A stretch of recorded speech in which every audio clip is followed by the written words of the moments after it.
আসসালামু আলাইকুম সবাইকে। নাইমাস কুকিংয়ে আপনাদের স্বাগতম। আশা করি আপনারা সবাই ভালো আছেন। আমি আল্লাহর রহমতে অনেক ভালো আছি। আজকে আমি আপনাদেরকে তৈরি করে দেখাবো নতুন একটি রেসিপি। বাড়িতে যদি মাছ মাংস না থাকে তাহলে মসুর ডাল আর মুগ ডাল থাকলে আর একটি ডিম দিয়ে ভীষণ মজাদার একটি রেসিপি তৈরি করা যায়। চলুন এখন আমরা শুরু করব। রেসিপিটি তৈরি করার জন্য লাগবে আমাদের ডাল। একটি মিক্সিং বলে নিয়ে নিচ্ছি হাফ কাপ মসুর ডাল, হাফ কাপ মুগ ডাল। প্রথমে ডালগুলো একটু ভিজিয়ে রাখতে হবে, সেজন্য বেশ কিছু পানি দিয়ে দিচ্ছি। 1 ঘন্টা ভিজিয়ে রেখেছি ডালগুলো, ফুলে 2 গুণ হয়ে গেছে। এগুলো ভালোভাবে হাত দিয়ে পরিষ্কার করে ধুয়ে নিব 2-3 বার ধুয়ে একটি ব্লেন্ডার জারে নিয়ে নিয়েছি। এখন আমি ডালগুলো ব্লেন্ড করে নিয়েছি। এই কাজটা আপনারা শিলপাটায় বেটে নিতে পারেন, তাহলে আপনাদের বড়াগুলো খেতে ভীষণ মজা হবে।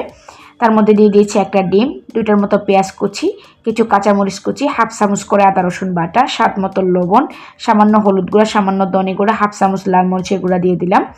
এখন সবগুলো উপকরণ ভালোভাবে মিশিয়ে নিতে হবে।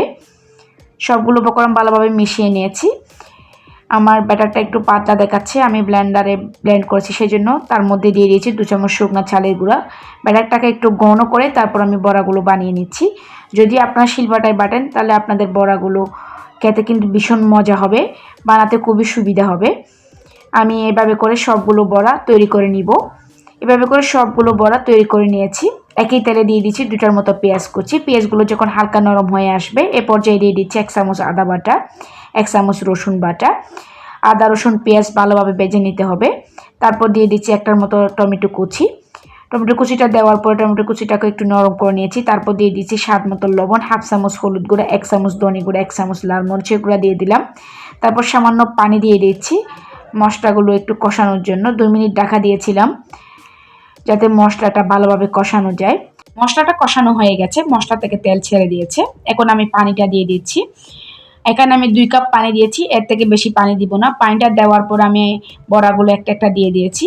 এখন আমি 10 মিনিট ঢাকা দিয়ে রান্না করে নিব। 10 মিনিট পর ঢাকাটা উঠিয়ে নিলাম। দেখুন বড়াগুলো ফুলে 2 গুণ হয়ে গেছে। এই বড়াগুলো খেতে অসম্ভব রকমের টেস্টি হবে এখানে ডিমটা দেওয়ার কারণে। আমি এখানে 2টা কাঁচামরিচ দিয়েছি একটু ফ্লেভারের জন্য। এই সময় লবণটা চেক করে নেবেন, লবণ হয়েছিল সেজন্য আমি লবণ দিইনি। চুলা থেকে নামানোর পর একটি প্লেটের মধ্যে পরিবেশন করে নিয়েছি একটু আপনাদেরকে দেখানোর জন্য।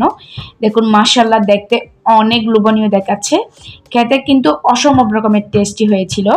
আপনাদের বাড়িতে যদি মাছ মাংস না থাকে তাহলে আপনারা মসুর ডাল আর মুগ ডাল, একটি মাত্র ডিম দিয়ে এই ভীষণ মজাদার রেসিপিটি তৈরি করে নিতে পারেন।